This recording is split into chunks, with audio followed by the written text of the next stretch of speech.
Hello students, एक बार फिर आपका स्वागत है आपके अपने YouTube चैनल AK क्लासेस पर। प्यारे बच्चों, इससे लास्ट वीडियो के अंदर हम आपको क्लास 12 का चैप्टर नंबर 10 सदिश बीजगणित को बच्चों पूर्ण रूप से कंप्लीट करा चुके थे। आई होप कि वो चैप्टर आपको अच्छे से समझ में आ गया होगा बच्चों। उसकी सारी वीडियोस चैप्टर वाइज प्लेलिस्ट में पड़ी हुई हैं, आप जाके बच्चों देख सकते हैं जिन लोगों ने नहीं देखा है। ठीक है, तो चैप्टर नंबर 10 आपका फिनिश हो गया है। समाकलन 7 आपका चल रहा है, वो भी उसकी एक एक्सरसाइज बची है, वो भी समाप्त हो जाएगा। ठीक है बच्चों, आज बच्चों हम चैप्टर नंबर 10 से ही कुछ रिलेटेड चैप्टर नंबर 11 त्रिविमीय ज्यामिति 3D 3 डायमेंशनल को बच्चों स्टार्ट करने जा रहे हैं। 3 डायमेंशनल ज्योमेट्री को बच्चों हम स्टार्ट करने जा रहे हैं। ये चैप्टर कुछ कनेक्ट है बच्चों लास्ट चैप्टर से। ठीक है, तो आपको लास्ट चैप्टर अगर आपने 10 नहीं देखा है तो उसको आप अच्छे से समझ के देख लीजिएगा और आपको फिर ये चैप्टर भी बहुत अच्छे से समझ में आने लग जाएगा बच्चों। 3D जो चैप्टर है, यहाँ से बोर्ड एग्जाम में बहुत ज़्यादा क्वेश्चंस बनते हैं। आप किसी भी प्रैक्टिस सेट उठा को देखिए, किसी प्रीवियस पेपर को उठा दीजिए, हर सेट में आपको क्वेश्चन बच्चों पक्का 3D से और सदिश बीजगणित से बच्चों वेक्टर अलजेब्रा से मिलने वाला है। ठीक है बच्चों, और बहुत सिंपल चैप्टर है, एक तरीके से फ्री के नंबर आपको मिल रहे हैं। और आज तक आपको सिंपल नहीं लगता है तो आज के बाद आपको ये चैप्टर बहुत सिंपल लगने वाला है। बस आज हम जो बात करेंगे बेसिकली इस एक्सरसाइज के बेसिक कॉन्सेप्ट के बारे में बच्चों हम बात करने वाले हैं। ठीक है, और टाइम रहा तो जो है क्वेश्चंस भी कराएंगे, तो बहुत अच्छे से समझिएगा, बिल्कुल भी वीडियो को स्किप मत कीजिएगा। चैप्टर 11 की बिल्कुल बेसिक से हम स्टार्ट करने वाले हैं, बिल्कुल जीरो लेवल से समझाएंगे सब कुछ इसके बारे में। बिल्कुल भी दिक्कत आने की जरूरत रहेगी नहीं बच्चों, बहुत सिंपल तरीके से बहुत बेसिक कॉन्सेप्ट के साथ हम समझाने वाले हैं। तो बस जुड़े रहिए हमारे साथ। और अगर आप हमारे चैनल पे बच्चों नए हैं तो हमारे चैनल को प्लीज सब्सक्राइब कर लीजिए, जिससे कि आने वाले सभी चैप्टर्स के नोटिफिकेशन आपको मिल जाए। ठीक है बच्चों, और ज्यादा से ज्यादा वीडियो को शेयर भी करना। ओके बच्चों, तो आज हम जो बात करेंगे बच्चों वो 3D किसके बारे में बात करने वाले हैं? 3D के बारे में बच्चों हम बात करेंगे। 3D क्या है? आप लोग सुनते भी आ रहे हैं, आपने बहुत नाम सुना होगा 3D का, 2D का भी आपने नाम सुना होगा। तो पहले हम थोड़ा सा बात करेंगे बेसिक कॉन्सेप्ट के बारे में।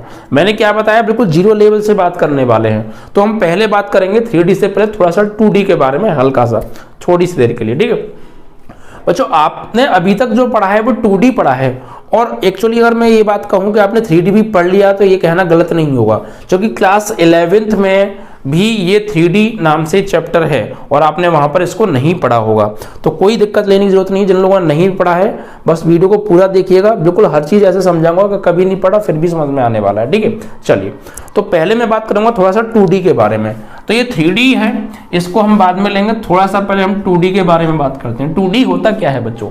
2D का मतलब होता है बच्चों 2 डायमेंशनल, द्विविमीय, जिसमें 2 विमा हो उसको ही हम द्विविमीय यानी 2D के नाम से जानते हैं बच्चों। ठीक है, जिसमें 2 विमा हो यानी उसी को हम 2D के नाम से जानते हैं। तो बिल्कुल समझ में आएगा, टेंशन मत लीजिएगा, बस बने रहिएगा शुरू से लेके अंत तक बच्चों। तो देखिए बच्चों, आपने अभी तक 10th क्लास में चलते हैं, 10th क्लास में आपने जो है द्विविमीय तल पढ़ा होगा।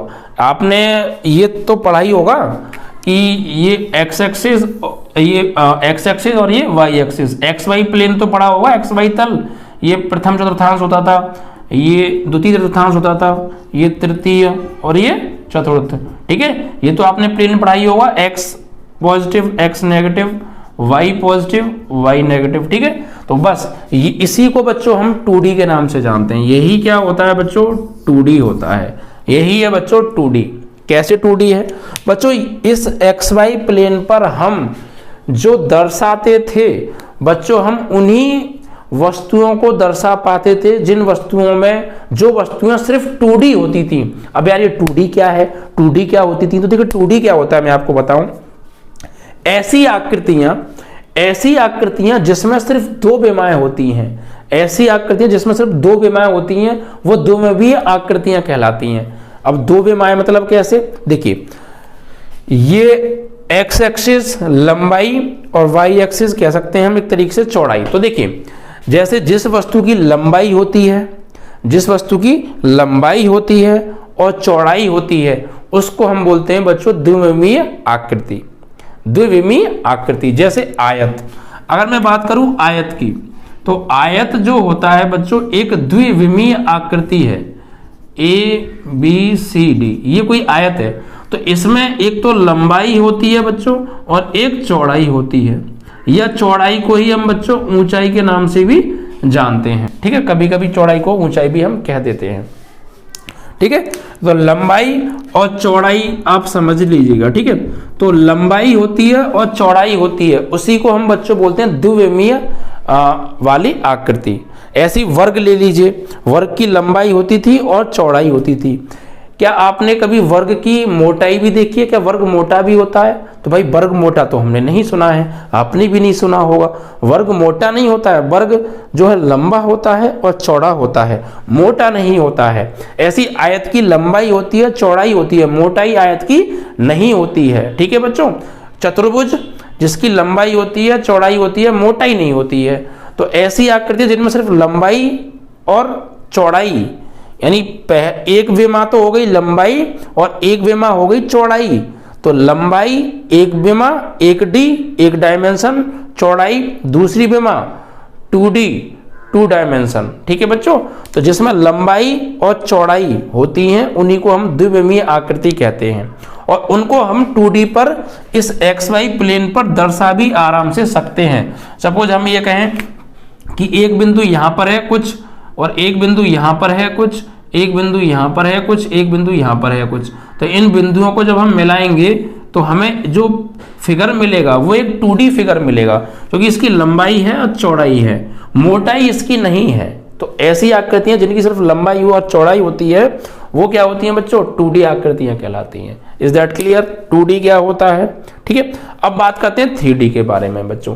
देखिए 2D में हम यहाँ पर क्या कर सकते हैं, अगर हमें किसी इंसान का यहाँ पे मान लीजिए फोटो लगाना है तो हम फोटो लगा सकते हैं। क्या लगा सकते हैं? सिर्फ फोटो। क्या? फोटो लगा सकते हैं।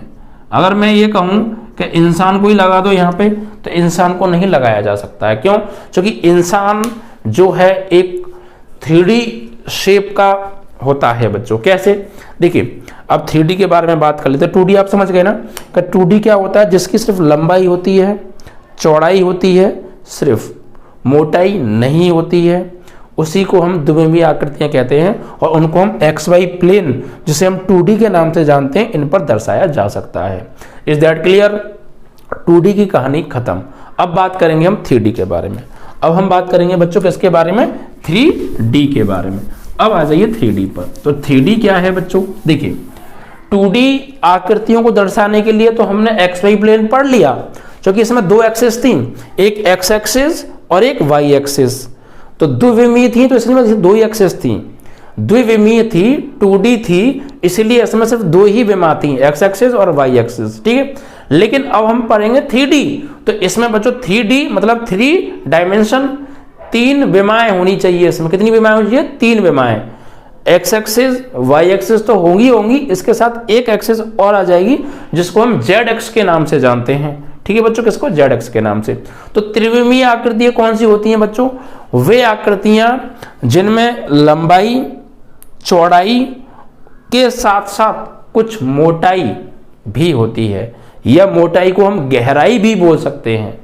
मोटाई या गहराई भी होती है, उसको हम बच्चों 3D आकृतियां कहते हैं। जैसे इंसान है, जैसे मैं खुद मान लीजिए मेरी लंबाई है कुछ ना कुछ, मेरी कुछ ना कुछ चौड़ाई है, और मैं कुछ ना कुछ तो मोटा हूं, कुछ ना कुछ तो मोटा हूं, कुछ ना कुछ तो मेरी मोटाई होगी नहीं होगी। तो मेरी लंबाई भी है, मेरी चौड़ाई भी है, मेरी मोटाई भी है। इट मीन्स दैट मेरी जो बॉडी है वो 3D शेप में है। वो कैसी है? 3D है। अब कोई भी हो सकता है, जरूरी नहीं मैं, आप भी, और बहुत सारी वस्तुएं भी। जैसे मेरे पास एक एग्जाम्पल आपको दूं कि ये एक इंक का डिब्बा है, कुछ भी मिल जाए एग्जाम्पल होना चाहिए। इस आप डिब्बे को गौर से देखिए, इस डिब्बे की लंबाई है, ओके, इस डिब्बे की चौड़ाई है, ठीक है, इस डिब्बे की ऊंचाई है, ठीक है। तो बस ऊंचाई मतलब मोटाई, ये मोटाई है ना, लंबाई चौड़ाई और मोटाई, ठीक है। तो इस डिब्बे की लंबाई भी है, चौड़ाई भी है और मोटाई भी है। लंबाई या चौड़ाई होने के साथ साथ मोटाई भी है। तो ये बॉक्स एक 3D है। क्या है? 3D है। इसको 2D प्लेन पर नहीं प्रदर्शित किया जा सकता। इसको दर्शाने के लिए हमें एक 3D प्लेन की आवश्यकता होगी। बेसिकली बच्चों जो हम रहते हैं इस दुनिया में, एक्चुअली ये दुनिया ही 3D है, क्योंकि इस दुनिया में 3D भी वस्तुएं हैं। जैसे आपने पढ़ा होगा 10th क्लास में घन, क्यूब जिसकी लंबाई भी होती है, चौड़ाई भी होती है, ऊंचाई भी होती है, ये 3D शेप्स हैं बच्चों। ठीक है, आपने क्यूब पढ़ा होगा क्लास 10th में मैथ के अंदर। हाँ, तो ये इसकी लेंथ, ये ब्रेथ और ये हाइट, या इसको हम हाइट को ही हम मोटाई के नाम से भी जानते हैं बच्चों। क्या? मोटाई। क्यूबॉइड आपने पढ़ा होगा, इसकी लंबाई भी, चौड़ाई भी एंड मोटाई भी, ऊंचाई भी। ठीक है, तो ये सब 3D शेप्स हैं। ठीक है बच्चों, तो अब इन 3D शेप्स को दर्शाने के लिए भाई 2D शेप थी हमारे पास, 2D शेप थी, तो उनको द्विविमीय तल एक्स एक्सिस और वाई एक्सिस वाले प्लेन में हमने शो कर दिया। लेकिन अगर 3D वस्तु है तो उन्हें कैसे दर्शाएंगे बच्चों? तो वो द्विविमीय था, तो वहां पे 2 एक्सिस थी, एक्स एक्सिस और वाई एक्सिस। ये त्रिविमीय है, तो यहाँ पर बच्चों 3 एक्सिस के बारे में हम पढ़ेंगे, एक एक्स एक्सिस, एक वाई एक्सिस और एक और एक्सिस आ जाएगी जिसको हम जेड एक्सिस के नाम से बच्चों जानते हैं। जेड अक्ष, एक्स अक्ष, वाई अक्ष एंड जेड अक्ष। ओके, चलिए जैसे अब मैं यहाँ पे दर्शाता हूं, जैसे मान लीजिए ये बच्चों, ये है 3D प्लेन, ये इस तरीके से कुछ ऐसे करके, ये बच्चों ये ठीक है, इसको हम बोलते हैं बच्चों एक्स एक्सिस, इसको हम बोलते हैं वाई एक्सिस, इसको हम बोलते हैं बच्चों जेड एक्सिस। मैं इसके बारे में थोड़ा सा हल्का मैं आपको लास्ट 10th चैप्टर में भी बता चुका हूं वैसे। ठीक है, तो ये तीनों एक्सिस एक दूसरे पे बच्चों परपेंडिकुलर होती हैं। ये तीनों एक्सिस इस तरीके से होती हैं कि आप चाहे एक्स वाई को ले लो, वाई एक्स को ले लो या एक्स जेड को ले लो, तीनों के बीच में, किन्हीं 2 एक्सिस के बीच में, इन दोनों को लेंगे तो इनके बीच में, या वाई और जेड को लेंगे तो वाई और जेड के बीच में, जेड और एक्स को लेंगे तो जेड और एक्स के बीच में, ये एक दूसरे के साथ परपेंडिकुलर होती हैं, लंबवत होती हैं। इन एक्सिस के बीच में 90 का कोण बनता है। एक्स और वाई के बीच में 90 का कोण है, वाई और जेड के बीच में 90 का कोण है, जेड और एक्स के बीच में 90 का कोण है। ठीक है, तो ये तीनों एक्सिस एक दूसरे पर लंबवत होती हैं। ठीक है, परपेंडिकुलर होती हैं। इट मींस दैट कि तीनों अक्ष एक दूसरे के साथ में एक दूसरे पर 90 का कोण बनाती हैं। ठीक है बच्चों, देखिए ये कुछ इस तरीके से, ये लाइन आपको हो सकता है ये आपको ऊपर दिखाई दे रही हो, एक्चुअली ये लाइन ऐसे नहीं, ये लाइन कुछ इस तरीके से है, यूं। अब मैं बोर्ड पर नहीं दर्शा सकता हूं इसलिए मैं बता रहा हूं, यूं बाहर की ओर और अंदर की ओर भी, ऐसे ही एक्सिस भी है। ठीक है, तो अष्टांश आपने पढ़े होंगे क्लास 11th में, तो वहां पे आपको अच्छे से जिन सर ने पढ़ाया होगा उन्होंने आपको डिस्क्राइब भी आई होप किया होगा। ठीक है, तो ये है 3D प्लेन। अब इसमें हम 3D जो वस्तुएं होती हैं उनको भी यहाँ पर दर्शा सकते हैं। ठीक है बच्चों, अब अगर मैं यहाँ पे ये कहूँ कि भाई किसी इंसान की फोटो लगा दो तो फोटो भी लगा सकते हैं, और अगर ये कहो कि इंसान को भी लगा दो तो इंसान को भी लगा सकते हैं, क्योंकि इंसान की बॉडी जो होती है वो 3D होती है, तो 3D को हम यहाँ पे शो इसमें कर सकते हैं। ठीक है, और तीनों एक्सिस एक दूसरे के साथ कैसा एंगल बनाती हैं? 90 का। तीनों के बीच में एंगल कैसा बनता है बच्चों? इनके बीच में जो एंगल होता है वो 90 का होता है। ठीक है बच्चों, तीनों एक दूसरे के साथ 90 के कोण पर होती हैं बच्चों। ठीक है,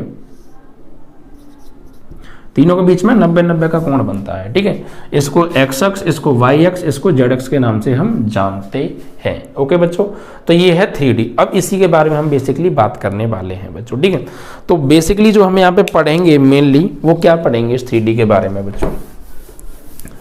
हम सबसे पहले इस एक्सरसाइज के बेसिक कॉन्सेप्ट के बारे में पढ़ने वाले हैं, बिल्कुल बेसिक जानकारी मिलने वाली है आपको। ठीक है, बेसिक चलेगा आज आपका, बेसिक, और प्लस हो सकता है एक्सरसाइज भी आपकी चले, टाइम को ध्यान में रखते हुए। ठीक है, तो बेसिक समझना बहुत जरूरी है एक्सरसाइज को समझने के लिए, और आने वाली इस चैप्टर की बाकी की एक्सरसाइजों को समझने के लिए शुरुआत का बेसिक कॉन्सेप्ट समझना बहुत जरूरी है। और क्वेश्चंस भी यहाँ से बहुत बार मिले हैं बच्चों, आप किसी भी प्रैक्टिस सेट पेपर को उठाकर देखिएगा। ठीक है, और प्लीज़ यार वीडियो को ज़्यादा से ज़्यादा शेयर किया करो। मैं देख रहा हूँ कई दिनों से व्यूज़ बहुत कम हैं बच्चों, तो प्लीज़ वीडियो को ज़्यादा से ज़्यादा यार शेयर किया करो, लाइक किया करो। ठीक है, और YouTube की रिकमेंड वाली बात आपको ध्यान है ना, सभी लोगों को 5 स्टार्स देने हैं। ओके बच्चों, और अपना जो है एक्सीलेंट पे उसको सबमिट कर देना है। ओके बच्चों, चलिए थैंक यू इन सब चीज़ों को करने के लिए। काफ़ी बच्चों ने किए भी हैं और मेरे पे स्क्रीनशॉट्स भी भेजे हैं। तो आप लोग भी अगर आपके पास यूट्यूब रिकमेंडिंग के लिए भेजता है तो आप उसको 5 स्टार देके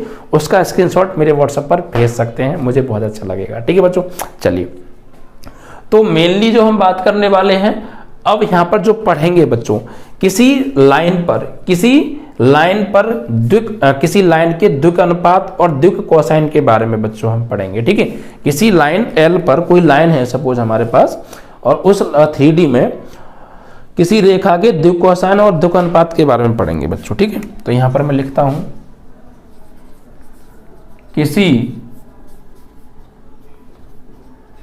रेखा के द्विक अनुपात तथा द्विक कोसाइन। ठीक है, direction cosine and direction ratio of line, किसी लाइन के द्विक अनुपात और द्विक कोसाइन के बारे में बच्चों हम यहाँ पे पढ़ेंगे। तो देखिए क्या होते हैं द्विक अनुपात और क्या होते हैं द्विक कोसाइन, इन चीजों को बहुत ध्यान से समझिएगा। बिल्कुल ऐसे समझाऊंगा एकदम दूध से क्रीम अलग तरीके से, मतलब कि हर चीज एकदम खंड कर करके समझाऊंगा और हर चीज एकदम क्लियरिटी के साथ आपको समझ में आएगी। बस मेन है मेरे बातों पर, बोलने पर और लिखाने पर, और मेरी वीडियो पर पूरा फोकस रखिएगा। ओके बच्चों, चलिए तो देखिए बच्चों, किसी भी लाइन पर द्विक अनुपात और द्विक कोसाइन बनाने के लिए हमें उस लाइन को पहले 3D में दर्शाना पड़ेगा। जैसे मान लीजिए ये हमारा कोई 3D स्पेस है, ये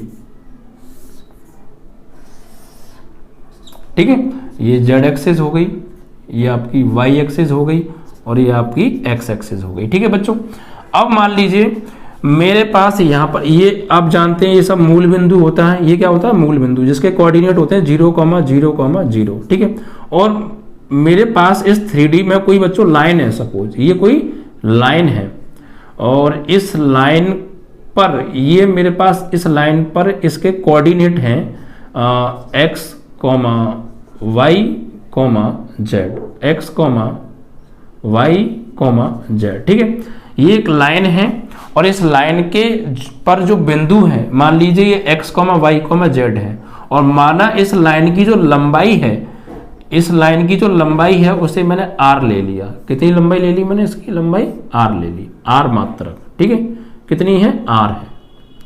सपोज इस लाइन की जो लंबाई है वो कितनी है बच्चों? r है। ओके,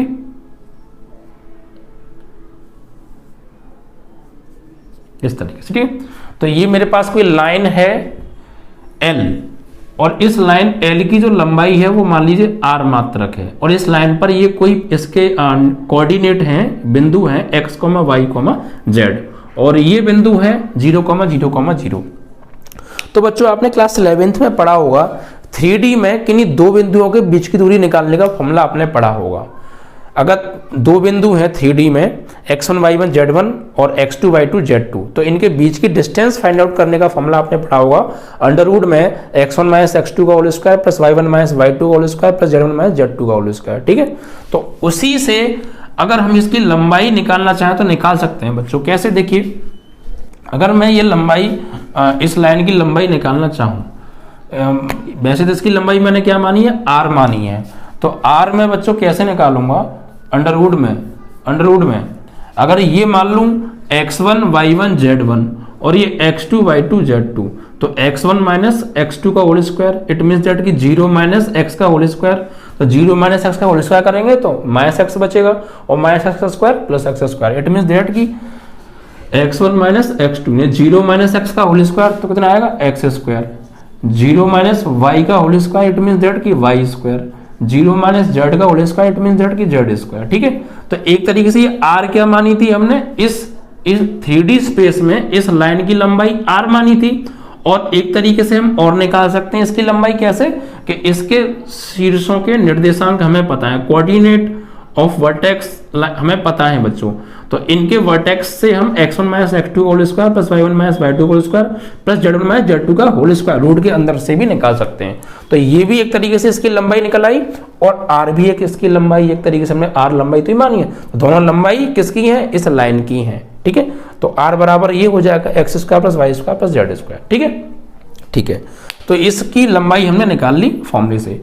अब बच्चों अगर मान लें कि ये जो लाइन है, ये जो रेखा है, ये रेखा एक्स एक्सिस, वाई एक्सिस और जेड एक्सिस के साथ में एंगल बना रही है। सपोज ये जो रेखा है, ये लाइन जो है ये एक्स एक्सिस के साथ में एंगल बना रही है बच्चों, लेट अल्फा। ये लाइन वाई एक्सिस के साथ में एंगल बना रही है बच्चों बीटा। ये लाइन जेड एक्सिस के साथ में बच्चों एंगल बना रही है गामा। सपोज ये जो लाइन है, इसको अगर मैं नाम दे दूं ओपी, तो ये लाइन ओपी जो है एक्स एक्सिस के साथ में आ रही है अल्फा, वाई एक्सिस के साथ में आ रही है बीटा, जेड एक्सिस के साथ में आ रही है मान लो गामा कोण।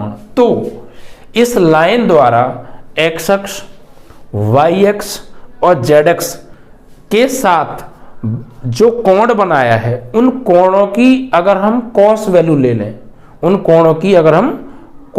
ले लें, तो उसी को हम बोलते हैं बच्चों द्विक कोसाइन। ठीक है बच्चों, क्या बोलते हैं, द्विक कोसाइन। ठीक है, तो द्विक कोसाइन क्या होगा बच्चों, देखिए डायरेक्शन कोसाइन के नाम से भी जानते हैं बच्चों, डायरेक्शन कोसाइन। ठीक है, इस लाइन द्वारा एक्स अक्ष के साथ में बनाया गया कोण अल्फा की कॉस वैल्यू कॉस अल्फा। इस लाइन द्वारा वाई अक्ष के साथ में बनाया गया कोण बीटा की कॉस वैल्यू कॉस बीटा। इस लाइन द्वारा जेड अक्ष के साथ में बनाया गया कोण गामा की कॉस वैल्यू कॉस गामा को ही हम बच्चों द्विक कोसाइन कहते हैं, डायरेक्शन कोसाइन कहते हैं। ठीक है, इस लाइन ओपी द्वारा एक्स अक्ष के साथ में बनाया गया कोण अल्फा की कॉस वैल्यू यानी कॉस अल्फा। इस लाइन द्वारा वाई अक्ष के साथ में बनाया गया कोण बीटा की कॉस वैल्यू कॉस बीटा। इस लाइन द्वारा जेड अक्ष के साथ में बनाया गया कोण गामा की cos value cos gamma. It means that कि cos alpha comma cos beta comma cos gamma को ही हम द्विक कोसाइन बच्चों कहते हैं, डायरेक्शन कोसाइन कहते हैं, जहां अल्फा बीटा गामा लाइन द्वारा 3D में एक्स एक्सिस, वाई एक्सिस और जेड एक्सिस के साथ में बनाए गए कोण हैं और वो उनकी कॉस वैल्यू है, और इस कॉस वैल्यू को ही हम बच्चों द्विक कोसाइन के नाम से जानते हैं। आई होप कि आपको द्विक कोसाइन समझ में आ गया होगा।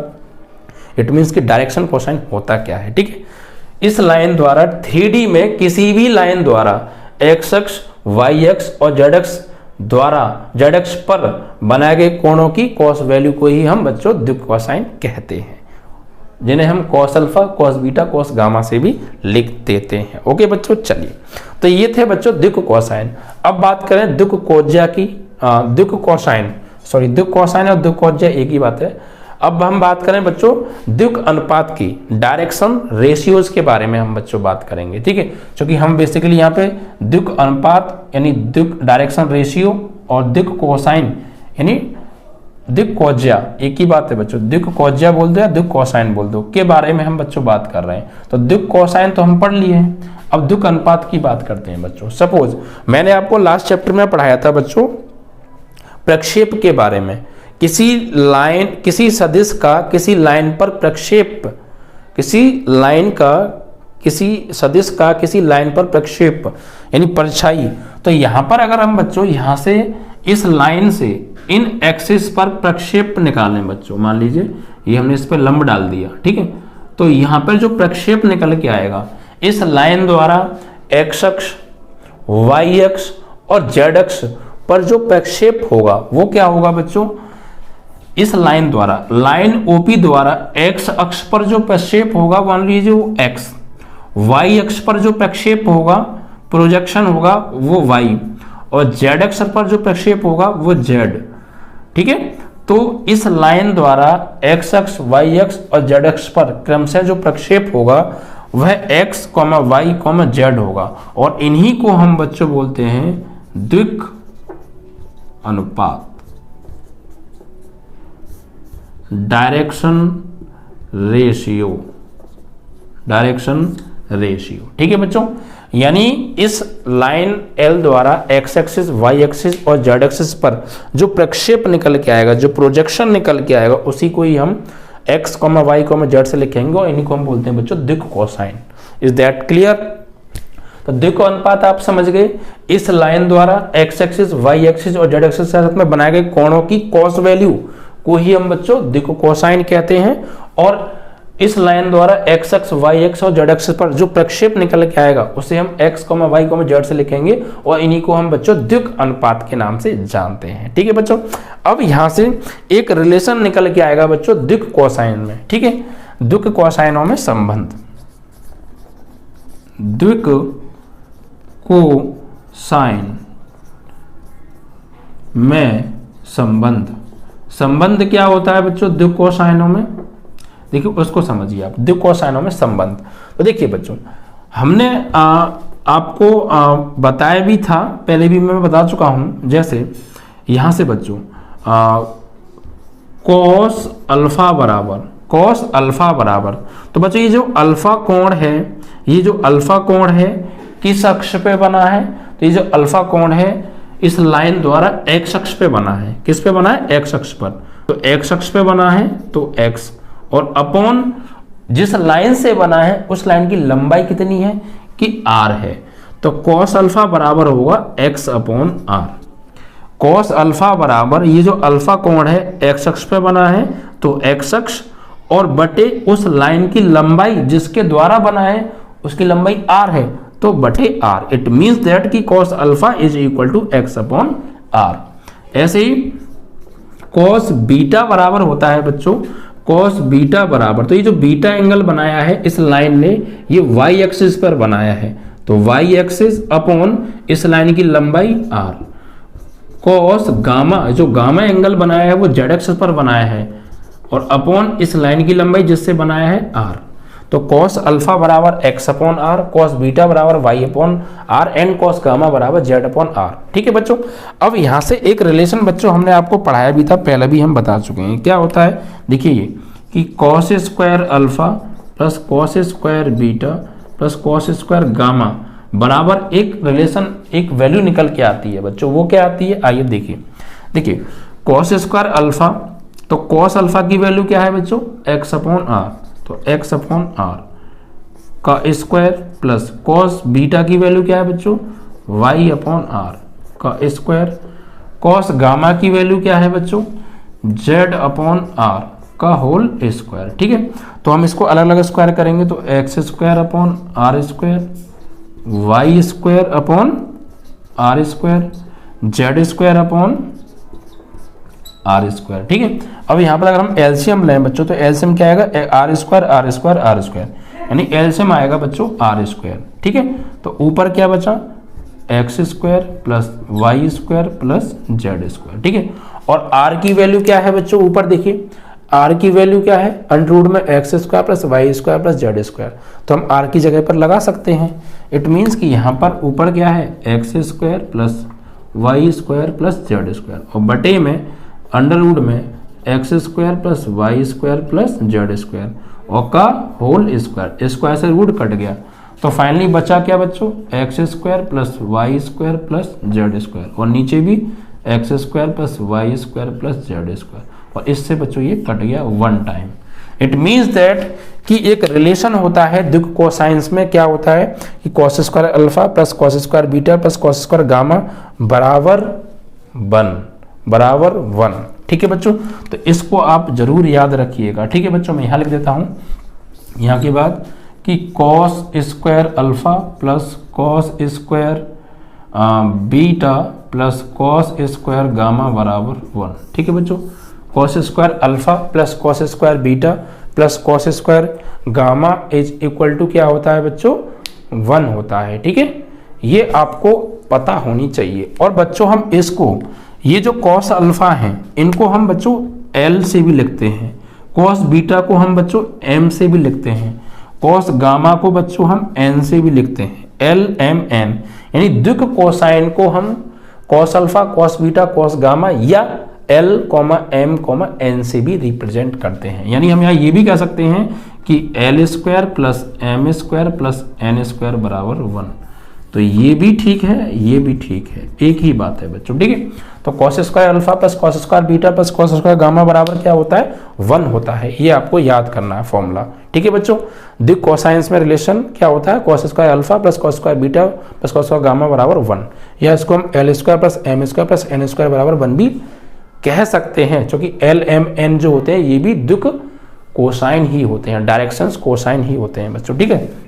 चलिए, तो ये बच्चों अब आपको समझ में आ गया कि l square m square plus n square बराबर 1 कैसे आया, या cos square alpha plus cos square beta plus cos square gamma बराबर 1 कैसे आया। आई होप कि आपको ये पूरा कॉन्सेप्ट क्लियर हो गया होगा। तो यहाँ पर बच्चों हमने क्या सीखा कि 3D में अगर हम किसी लाइन को 3D में अगर हम किसी पॉइंट को डिनोट करते हैं या किसी पॉइंट को दर्शाना चाहते हैं, तो हम उस बिंदु O के सापेक्ष एक लाइन, एक रेखाखंड हमें ड्रॉ करना पड़ेगा, एक सेगमेंट बनाना पड़ेगा, और इस सेगमेंट के ये पॉइंट होंगे x, y, z, और इसकी मूल बिंदु से जब दूरी निकालेंगे और इसकी लंबाई हमने मान ली r, तो इसकी जब लंबाई निकालेंगे तो वो कैसे निकालेंगे, x1 minus x2 whole square plus y1 minus y2 whole square plus z1 minus z2 whole square. It means that के अंडर रूट में r बराबर क्या आएगा, x square plus y square plus z square, ठीक है। देखो cosine क्या होते हैं, इस लाइन द्वारा x एक्सिस, y एक्सिस और z एक्सिस के साथ में बनाए गए कोणों की cos value. It means that की cos alpha cos beta cos gamma, ये होते हैं बच्चों द्विक कोसाइन, जिसे हम एल एम और एन से भी जानते हैं, ठीक है बच्चों। और इस लाइन द्वारा x एक्सिस, y एक्सिस और z एक्सिस पर जो प्रोजेक्शन निकाले जाएंगे, यानी जो परछाई निकल के आएगी, जो प्रक्षेप निकल के आएगा, उसको हम x, y, z से लिखेंगे। इनको हम द्विक अनुपात, डायरेक्शन रेशियो के नाम से जानते हैं बच्चों, ठीक है। फिर हमने पढ़ा द्विक कोसाइन में रिलेशन क्या होता है बच्चों, cos alpha is equal to x upon r, cos beta is equal to y upon r, cos gamma is equal to z upon r. और हम जानते हैं बच्चों cos square alpha plus cos square beta plus cos square gamma बराबर क्या होता है बच्चों, तो कॉस अल्फा की जगह कॉस अल्फा की वैल्यू, बीटा की जगह कॉस बीटा की जगह कॉस बीटा की वैल्यू, और कॉस गामा की जगह कॉस गामा की वैल्यू, और सॉल्व करके एलसीएम लिया तो क्या है 1। इट मींस दैट ये प्रूफ हो गया कि cos square alpha plus cos square beta plus cos square gamma बराबर क्या होता है 1, या इसको हम l square plus m square plus n square बराबर 1 से भी लिख सकते हैं, ठीक है बच्चों। आई होप कि ये कॉन्सेप्ट आपको इतना समझ में आ गया होगा। अब बच्चों हम थोड़ा सा अगर हम बात करें, अब एक नया टॉपिक क्या आएगा इसके बाद, अगर हम बच्चों एक नया टॉपिक है इसको हम हटा देते हैं। ये द्विक कोसाइन आप समझ गए, द्विक कोसाइन क्या होता है, द्विक अनुपात आप समझ गए बच्चों। अगर हम बच्चों द्विक अनुपात की एक डेफिनेशन दें तो क्या होगा बच्चों, द्विक अनुपात होता क्या है एक्चुअली, ठीक है, इसको समझिए आप।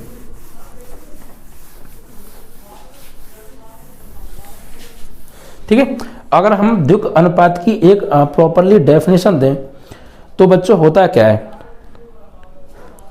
देखिए बच्चों, द्विक अनुपात, डायरेक्शंस रेशियो, इसकी डेफिनेशन एक तरीके से मैं लिख देता हूं बच्चों। जैसे मान लीजिए कोई रेखा है हमारे पास, सपोज कोई मेरे पास रेखा है, और उस रेखा के द्विक कोसाइन के जो समानुपाती संख्याएं होंगी बच्चों, किसी लाइन के डायरेक्शन कोसाइन, द्विक कोसाइन के समानुपाती जो संख्याएं होंगी बच्चों, उन्हीं को हम द्विक अनुपात के नाम से जानते हैं। यानी हम यहाँ कह सकते हैं कि किसी रेखा के द्विक कोसाइन, किसी रेखा के द्विक कोसाइन के समानुपाती या आनुपातिक, समानुपाती या बोल सकते हैं आनुपातिक, आनुपातिक संख्याओं को, नंबर्स को, संख्याओं को द्विक अनुपात कहते हैं, द्विक अनुपात कहते हैं बच्चों, ठीक है। ये चीज आप ध्यान रखिएगा, यानी किसी लाइन के डायरेक्शंस कोसाइन जो होते हैं उनके जो है आनुपातिक जो नंबर्स होंगे, जो संख्याएं होंगी, उन्हीं को हम बच्चों द्विक अनुपात कहेंगे। ठीक है बच्चों, अब यहां से हम एक चीज पढ़ने वाले हैं बच्चों, द्विक अनुपात और द्विक कोसाइनों में संबंध पढ़ने वाले हैं हम यहाँ पे। क्या पढ़ने वाले हैं? द्विक अनुपात और द्विक कोसाइनों में रिलेशन हम यहाँ पे पढ़ेंगे बच्चों। ठीक है, इससे संबंधित। तो देखिए बच्चों, यहाँ पर ये जो मेन टॉपिक है इसको आप समझिएगा। द्विक अनुपात कैसे आया, क्यों आया, सब कुछ समझ में आएगा बस। ठीक है बच्चों, आराम से समझिएगा। द्विक अनुपात व द्विक कोसाइन के बीच संबंध।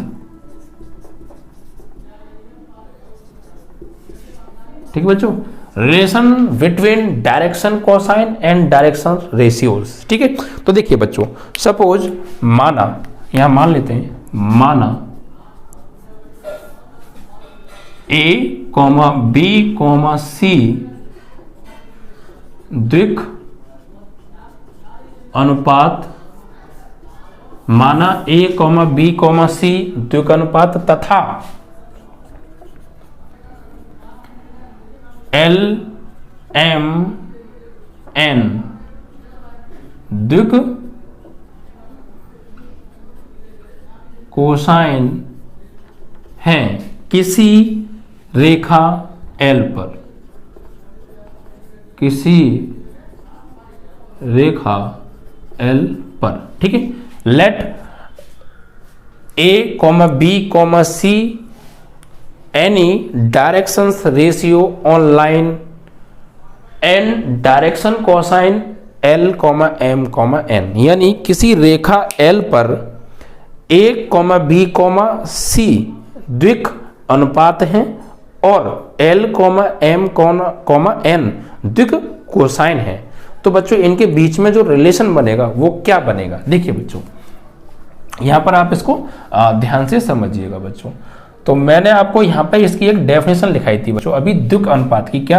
किसी रेखा के द्विक कोसाइन के आनुपातिक संख्याओं को ही हम बच्चों क्या बोलते हैं? द्विक अनुपात बोलते हैं। द्विक अनुपात क्या होता है?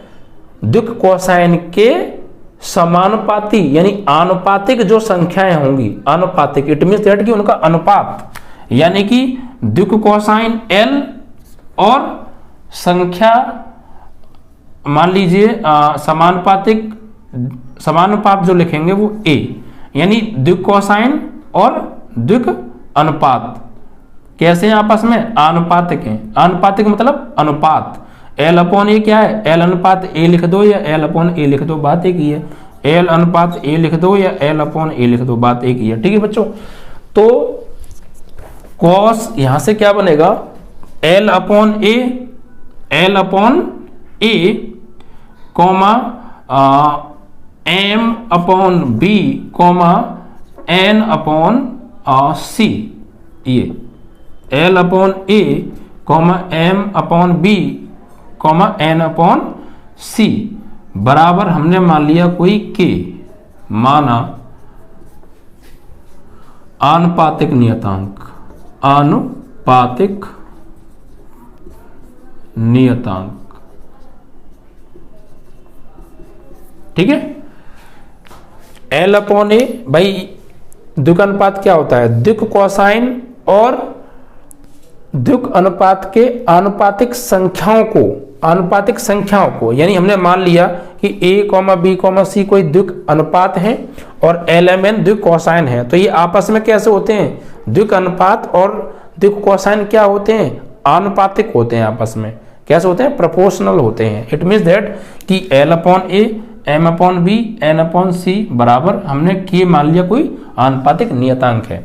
तो अगर बच्चों हम यहाँ से L की वैल्यू निकालें, इट मीन्स दैट कि L अपॉन A बराबर K ले लें, भाई K तो सबके बराबर है, तो यहाँ से जो L की वैल्यू क्या आएगी? वो आएगी AK। ठीक है, इसका दर कर देंगे तो ऐसे ही M अपॉन B बराबर ले लें K, तो यहाँ से जो M की वैल्यू आएगी वो क्या आएगी? BK। इसी प्रकार अगर हम N अपॉन C बराबर K ले लें तो N की जो वैल्यू आएगी वो क्या आएगी? CK। ठीक है, ये तो L, M, N, तो बच्चों हमने अभी एक रिलेशन पढ़ा था, क्या पढ़ा था, हमने पढ़ा था कि l square plus m square plus n square बराबर क्या होता है बच्चों, 1 होता है। ठीक है, तो एल की वैल्यू क्या है, ए के, तो यहाँ पे लगा दीजिए ए के का स्क्वायर, एम की वैल्यू क्या है बी के, तो बी के का स्क्वायर, एन की वैल्यू क्या है सी के, तो सी के का स्क्वायर बराबर 1। तो ए स्क्वायर प्लस के स्क्वायर, बी स्क्वायर प्लस के स्क्वायर, सी स्क्वायर प्लस के स्क्वायर बराबर क्या हो गया, 1 हो गया। यहाँ से के स्क्वायर क्या आ रहा है बच्चों, कॉमन, तो अंदर क्या बचा, a square plus b square plus c square बराबर 1, तो के स्क्वायर बराबर हो गया 1 upon a square plus b square plus c square.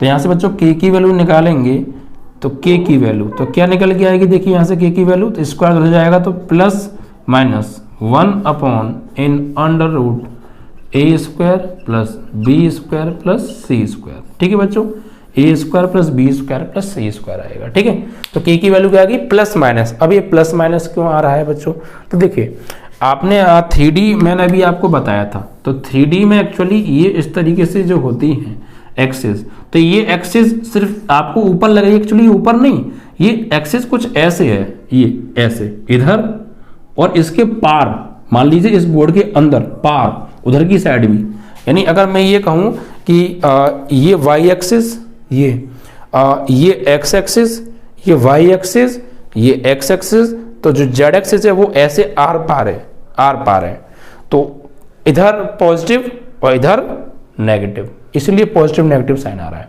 ऐसे ही एक्स एक्सिस भी, ऐसे ही जेड एक्सिस भी आर पार हैं, आर पार, ये जो सेंटर है ये इसके आर पार है, मतलब इधर भी और अंदर, मतलब उधर की साइड भी, तो पॉजिटिव और नेगेटिव, इसलिए दोनों साइन आएंगे यहाँ पर। ठीक है बच्चों, क्लियर। तो यहां से हमें के की वैल्यू क्या मिली बच्चों, द्विक अनुपात व द्विक कोसाइन के बीच में रिलेशन हम पढ़ रहे हैं। एबीसी हमने द्विक अनुपात ले लिए और एलएमएन हमने द्विक कोसाइन ले लिए, और ये आपस में कैसे होते हैं, आनुपातिक होते हैं। इट मींस दैट कि एल अपॉन ए बराबर एम अपॉन बी बराबर एन अपॉन सी बराबर हमने कोई मान लिया के आनुपातिक नियतांक। तो यहाँ से एल अपॉन ए बराबर के लिया, तो एल की वैल्यू ए के, ऐसी एम की वैल्यू बी के, ऐसी एन की वैल्यू सी के आ गई। और हम जानते हैं कि l square plus m square plus n square बराबर 1। ये द्विक कोसाइनों में संबंध क्या होता है कि l square plus m square plus n square बराबर 1 होता है। तो एल की वैल्यू लगा दी ए के, एम की वैल्यू बी के, एन की वैल्यू सी के लगा दी, स्क्वायर कर दिया, के स्क्वायर कॉमन ले लिया और फिर के की वैल्यू निकाल ली, प्लस माइनस 1 अपॉन रूट में a square plus b square plus c square. ठीक है, तो ये के की वैल्यू आ गई। अब इस के की वैल्यू को अगर हम रखें बच्चों, तो देखिए यहां से क्या निकल के आने वाले हैं, बहुत इंपॉर्टेंट चीज निकल के आने वाली है बच्चों। देखिए, तो अब देखिए इस के की वैल्यू को उठा के आप यहां पे लगाइए, यहां पर, तो देखिए एल है, तो यहां पे एल है बच्चों, मैं यहीं लिखा देता हूं, चलो मैं ही लिखा देता हूं, चलो उधर लिखाते हैं, जगह की थोड़ा शॉर्टेज हो सकता रही।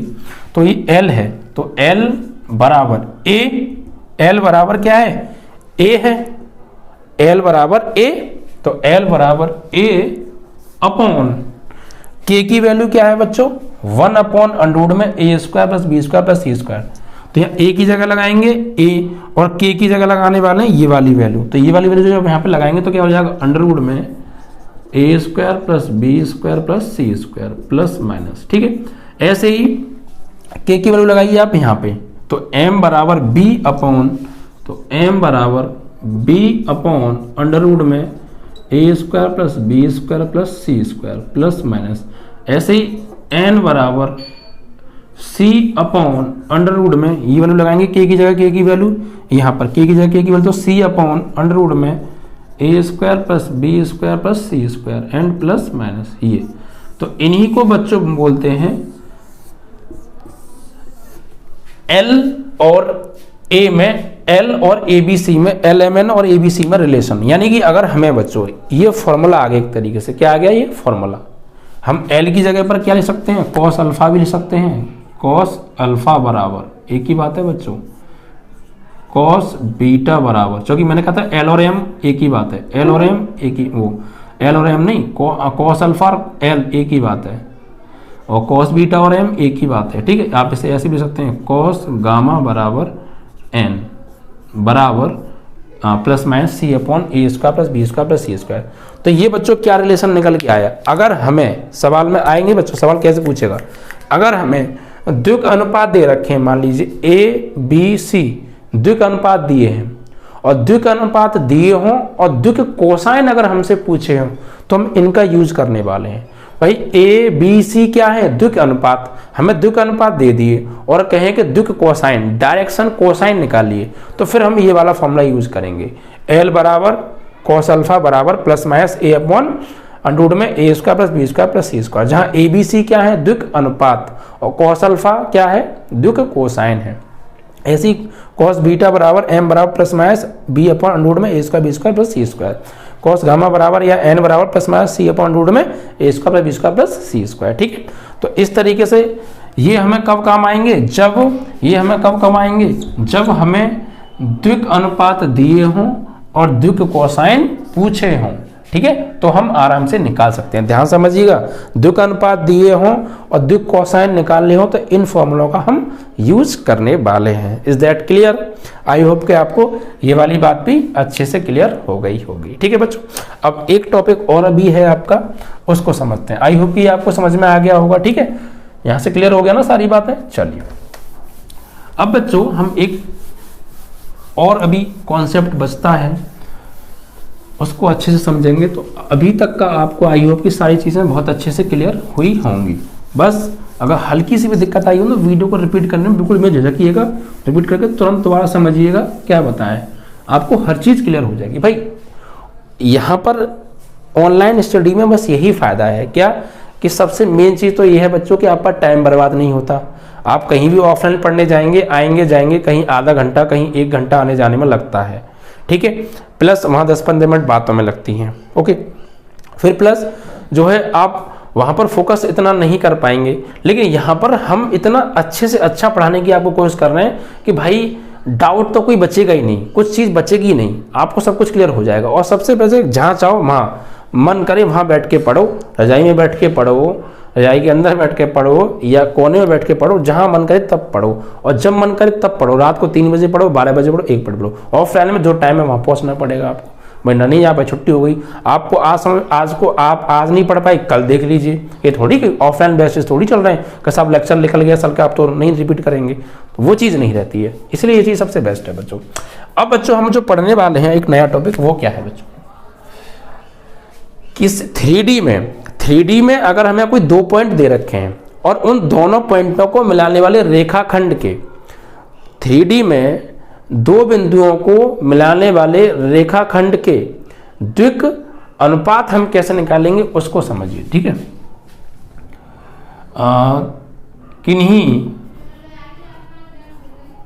किन्हीं दो बिंदुओं को मिलाने वाले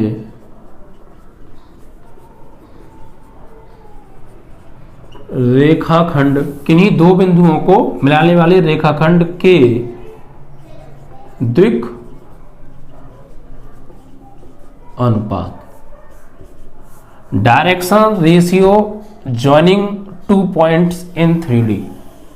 ठीक है बच्चों, देखिए सपोज मेरे पास 2 बिंदु हैं, एक बिंदु है ये मान लीजिए x1, y1, z1 है। ठीक है, और ये पॉइंट A है, और एक पॉइंट है मेरे पास यहाँ पर सपोज x2, y2, z2 इसके कोऑर्डिनेट हैं, और ये B पॉइंट है।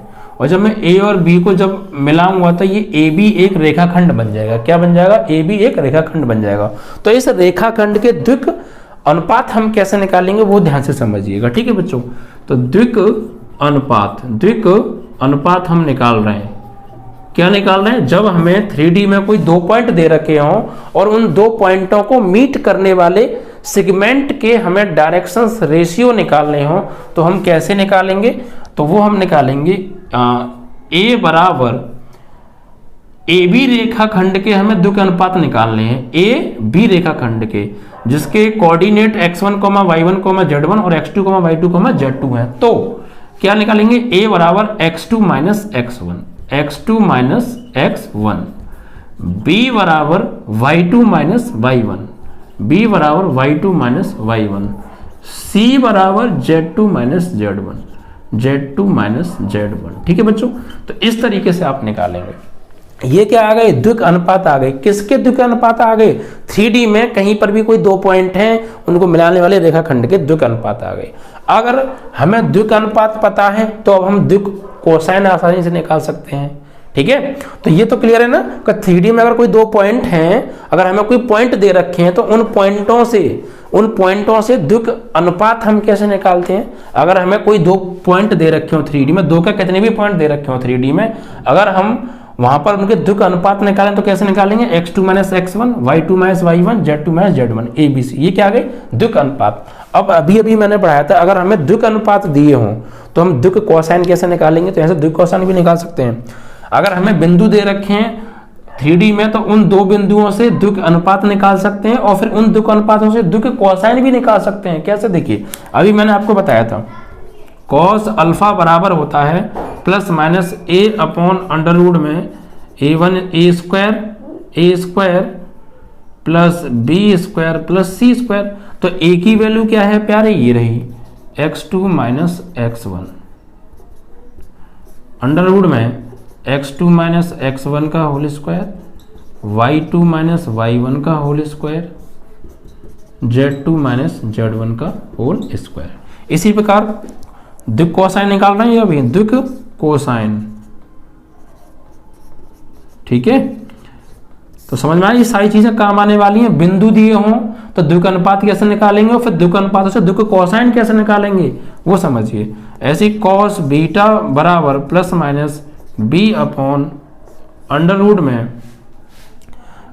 b अपॉन अंडर रूट में a square plus b square plus c square. तो प्लस माइनस b की value y2 minus y1 upon इन under root x1 minus x2 का whole square plus y1 minus y2 का whole square plus ये 1 नहीं है बच्चों, 2 है ना, x2 minus x1 and y2 minus y1 और z2 माइनस z1 का स्क्वायर। ठीक है, इसी प्रकार हम कॉस गामा बराबर plus minus c upon under root में a square plus b square plus c square पढ़ा है। तो c की वैल्यू क्या है, z2 माइनस z1, तो plus minus z2 minus z1 upon इन under root x1 minus x2 minus x1 का whole square plus y2 minus y1 का whole square plus z2 minus z1 का होल स्क्वायर। ठीक है, इस तरीके से। तो ये चीज आपको समझ में आई। अगर हमें 3D में कोई दो पॉइंट दे रखे हैं तो उन दो पॉइंटों को मिलाने वाले रेखाखंड के द्विक अनुपात कैसे निकालेंगे, साहब x2 minus x1, y2 minus y1, z2 minus z1, ये द्विक अनुपात आ गए। अगर हमें द्विक अनुपात दिए हैं तो फिर द्विक कोसाइन कैसे निकालते हैं, तो कॉस अल्फा बराबर a अपॉन रूट में a square plus b square plus c square, cos beta बराबर b अपॉन रूट में, कॉस गामा बराबर c अपॉन रूट में। ठीक है, तो बिंदु दे रखे हैं, बिंदु से द्विक अनुपात और द्विक अनुपात से द्विक कोसाइन हम कैसे निकालेंगे। आई होप कि आपको ये वाली बात क्लियर हो गई होगी। ठीक है बच्चों, ये चीज आपको आनी चाहिए कि बिंदु से कैसे द्विक अनुपात निकालेंगे, फिर द्विक अनुपातों से कैसे द्विक कोसाइन निकालेंगे। तो ये सवाल कई बार पूछा गया है कि बिंदु दे दिए द्विक अनुपात पूछ लिए, और ये भी सवाल कई बार आया कि बिंदु दे दिए द्विक कोसाइन पूछ लिए, तो द्विक कोसाइन निकालने तो पहले द्विक अनुपात निकालने पड़ेंगे, ऐसे फिर द्विक कोसाइन भी हम आराम से निकाल लेंगे। ठीक है, चलिए अब बच्चों x एक्सिस, y एक्सिस और z एक्सिस पर, x अक्ष, y अक्ष और z अक्ष पर जो द्विक कोसाइन है वो क्या होते हैं उनके बारे में, ये आपका लास्ट टॉपिक है। इसका आपका ये बेसिक कॉन्सेप्ट बच्चों क्लियर हो जाएगा इस पहली एक्सरसाइज को करने के लिए। अगर आपको इतना अच्छे से क्लियर हो गया होगा तो आपको पहली एक्सरसाइज में कोई भी समस्या बच्चों बिल्कुल भी नहीं जाएगी। ठीक है, तो अक्षों पर द्विक कोसाइन,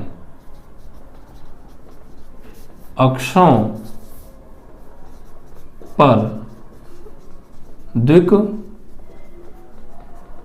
कोसाइन। ठीक है बच्चों, अक्षों पर द्विक कोसाइन के बारे में बात करेंगे। देखिए बच्चों, 3D स्पेस आपको मैं बता चुका हूं, ये है आपका 3D स्पेस सपोज। ठीक है, तो ये x एक्सिस एंड ये y एक्सिस और ये z एक्सिस। ठीक है, अब देखिए बच्चों, हमें अगर द्विक कोसाइन निकालने हैं तो हम द्विक कोसाइन दो तरीके से निकाल सकते हैं बच्चों। कैसे, अभी आपने पढ़ा भाई द्विक कोसाइन क्या होते हैं, cos alpha, cos beta, cos gamma, ये तो होते हैं, या lmn तो हम cos alpha, cos beta, cos gamma द्विक कोसाइन कैसे निकाल सकते हैं? या तो हमें द्विक अनुपात ABC पता हो, अगर हमें द्विक अनुपात पता है तो हम द्विक कोसाइन निकाल सकते हैं, जो कि हमने अभी रिलेशन पढ़ा है डायरेक्शन कोसाइन और डायरेक्शन रेशियोज द्विक अनुपात और द्विक कोसाइन के बीच में, क्या कि कॉस अल्फा बराबर A/√में A² तो हमें द्विक अनुपात पता है तो द्विक कोसाइन निकाल सकते हैं। या फिर एक तरीके से और निकाल सकते हैं द्विक कोसाइन, क्या? अगर हमें x एक्सिस, y एक्सिस और z एक्सिस के साथ में किसी लाइन द्वारा बनाए गए कोण पता हो, ठीक है। अगर हमें किसी लाइन द्वारा, जैसे हमने यहाँ पे भी लाइन दर्शाई थी, इस लाइन द्वारा x अक्ष, y अक्ष और z अक्ष द्वारा बनाए गए, इन पर बनाए गए कोण पता है अल्फा बीटा गामा, तो अल्फा बीटा गामा पता है तो फिर हम cos alpha, cos beta, cos gamma निकाल सकते हैं और यही हमारे द्विक कोसाइन होते हैं, ठीक है। तो हम दो तरीके से द्विक कोसाइन निकाल सकते हैं, एक जब हमें द्विक अनुपात दिए हों और एक हमें जब एंगल्स पता हो, ठीक है। तो देखिए बच्चों, अब यहाँ पे एंगल्स पता हो तो कैसे निकालेंगे द्विक कोसाइन? जैसे मान लीजिए द्विक कोसाइन होते क्या है बच्चों, यहाँ पर जैसे एक्स अक्ष की अगर हम बात करें तो एक्स अक्ष के साथ में ही एंगल क्या होता है बच्चों? तो एक्स अक्ष का, यहाँ पे सबसे पहले बात कर रहे हैं हम एक्स अक्ष पर, एक्स अक्ष पर, ठीक है बच्चों, एक्स अक्ष पर। तो एक्स अक्ष का एक्स अक्ष के साथ में ही कोण कितने का होता है कि 0 डिग्री, कॉमा एक्स अक्ष का वाई अक्ष के साथ में एंगल कितने का होता है कि 90 डिग्री, जो कि एक्स अक्ष और वाई अक्ष के बीच में 90 डिग्री का कोण होता है। और एक्स अक्ष का जेड अक्ष के साथ में कितने का कोण होता है कि ये भी 90 डिग्री, क्योंकि तीनों एक्सेस एक दूसरे से 90 पे होती हैं। तो एक्स अक्ष का एक्स अक्ष के साथ में ही कोण 0, एक्स अक्ष का वाई अक्ष के साथ में कोण 90, एक्स अक्ष का जेड अक्ष के साथ में कोण 90। तो यहां पर हम कैसे निकालेंगे? Cos 0 degree, cos 90 degree, angle पता है ना तो हम निकाल सकते हैं cos 90 degree. It means that कि कॉस 0 की वैल्यू 1, कॉस 90 की वैल्यू 0, 0। तो ये एक्स एक्सिस पर क्या होंगे बच्चों? 1, 0, 0। ऐसे ही वाई अक्ष पर भी निकाल सकते हैं, वाई अक्ष पर, ऑन वाई एक्सिस। तो वाई अक्ष का एक्स अक्ष के साथ में कोण क्या होता है? तो वाई अक्ष का जो है एक्स अक्ष के साथ में कोण होता है 90, वाई अक्ष का वाई के साथ में कोण 0 डिग्री, वाई का जेड के साथ में कोण 90 डिग्री। इट मींस दैट की cos 90, cos 0 degree, cos 90 degree. It means that की cos 90 की वैल्यू 0, 1, 1, ठीक है। तो ये हो गए आपके वाई एक्सिस पर। ऐसे ही आप जेड एक्सिस पर ही निकाल सकते हैं, जेड अक्ष पर।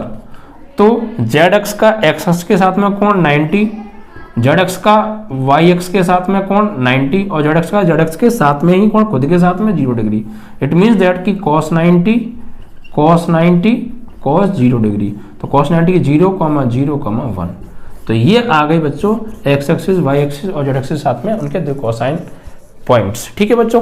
तो ये इतना कॉन्सेप्ट आपको इस पहली 11.1 एक्सरसाइज को समझने के लिए बहुत ज़रूरी है बच्चों। बहुत जान लगा दी मैंने आपको इसको समझाने में, क्योंकि ये चीज़ें मैं देखता हूँ ऑफलाइन बेसिस भी जब पढ़ाता हूँ, तो जो बच्चे पढ़ने आते हैं मेरे पास अलग अलग से, तो मेन रहता है कि उनकी ये चीज़ें बहुत ज़्यादा कमज़ोर होती हैं। अब पता नहीं क्या चीज़ें, या तो उन्हें अच्छे से पढ़ाई नहीं गई या उन्होंने ध्यान नहीं दिया, वो सारी चीज़ें इग्नोर करते हैं। चलो, लेकिन कुल मिला के मैंने इसीलिए इस चीज़ को ध्यान में रखते हुए बहुत ज़्यादा अच्छे से, बहुत ज़्यादा एक्सप्लेन के साथ, बहुत ज़्यादा सिंपल तरीके से मैंने आपको समझाने की कोशिश की। आई होप कि ये जो मेरा समझाया हुआ है आपको समझ में आ गया होगा। और प्लीज़ बच्चों ज़्यादा से ज़्यादा मेहनत करते रहिए, अच्छे से पढ़ाई कीजिए, मन लगा के पढ़ाई कीजिए। एग्ज़ाम होने में टाइम है, हाँ, हालांकि डेट कई जगह फिक्स भी हो गई है, बट अभी भी फिर भी है वक्त अभी है प्यारे, पढ़ ले, बहुत टाइम है अभी, ठीक है। ऐसा मत समझिए, लेकिन ये कह के मत गुजार दीजिए कि अब टाइम नहीं बचा है। बस लग जाइए, सारी वीडियोस हमारी प्लेलिस्ट में अवेलेबल हैं, पढ़िए, बस आपको पढ़ने की ज़रूरत है।